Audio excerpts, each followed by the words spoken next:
vlogs, I've talked about scent marks, shape marks, and sound marks. Today we're going to talk more about color marks.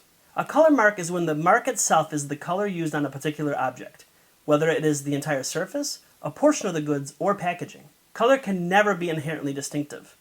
You must have acquired distinctiveness to have color registered as a mark on the principal register, and it must identify the source of the goods.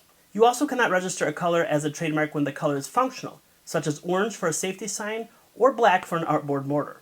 Here are some examples of color marks. The color pink on insulation owned by Owen Corning is the classic example of a registered trademark that is a color. But did you know that they also have a registered trademark for the color pink as applied to adhesive tape in its entirety? Another textbook example deals with cleaning press pads. Here, the mark consists of a particular shade of green gold applied to the top and side surfaces of the goods.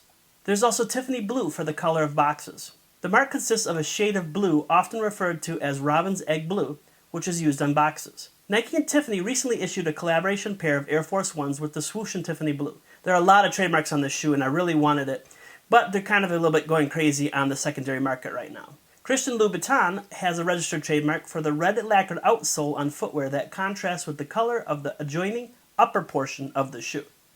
So basically the red sole is the trademark. Purple recently obtained registrations for the color purple applied to the entire surface of the goods, specifically with regard to mattresses. Here at TAF Legal, we're a big fan of purple. The color aqua blue as applied to the entire surface of drinking straws and beverage stirrers is a trademark registration currently on the supplemental register. The United Parcel Service has a registration for the color brown applied to the vehicles used in performing the services of delivery of personal property. The color copper, applied to the top 1/3 of a battery, is a registered trademark owned by Duracell.